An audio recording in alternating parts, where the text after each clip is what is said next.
In the quiet town of Erode, India, at the close of the 19th century, a mind unlike any other was awakening. This is the story of Srinivasa Ramanujan, a man whose life was as enigmatic as the numbers he loved. Born into a humble Brahmin family, Ramanujan's fascination with mathematics began not in a grand university, but with a single, second-hand book filled with thousands of theorems, with no formal training beyond high school.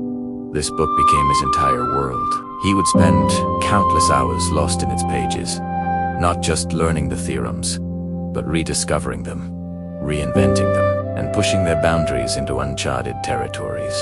His notebooks began to fill with astonishing results, formulas and identities that seemed to pour from an otherworldly source. He often said that the goddess Namagiri would whisper these equations to him.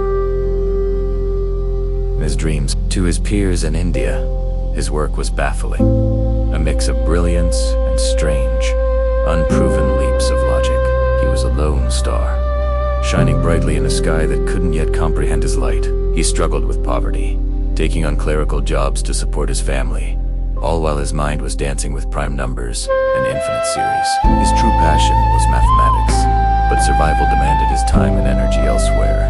Driven by an unshakable belief in his own work, Ramanujan began a daring correspondence.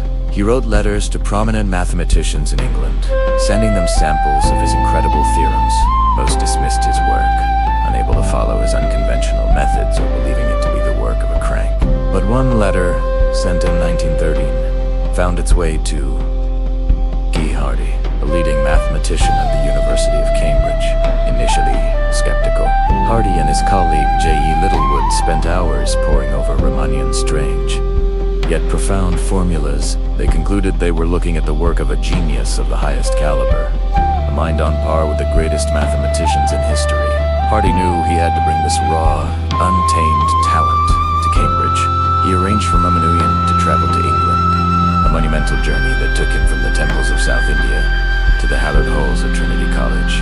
The collaboration between the two men was a fascinating contrast.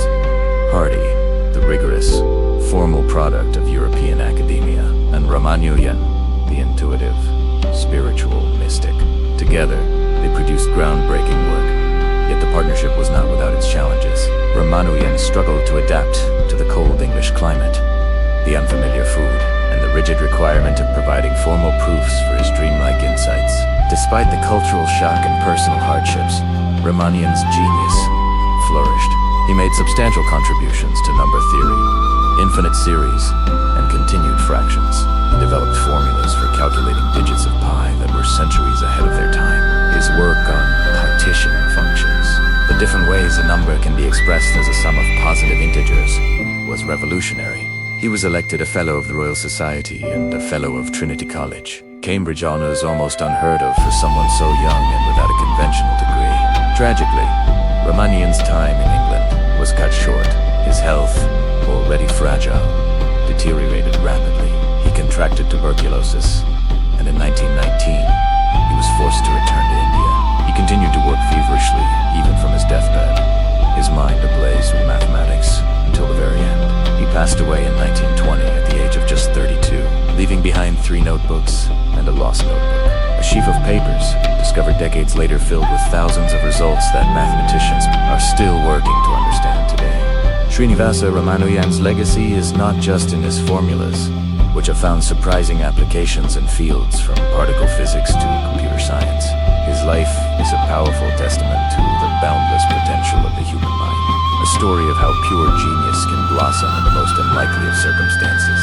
He remains one of history's most romantic and mysterious figures. Man who heard the music of the universe and wrote it down for the rest of us to marvel at. Thank you for joining us on this journey into the life of a true mathematical visionary. If you were inspired by this story, please like this video and subscribe to our channel for more explorations into the greatest minds in history.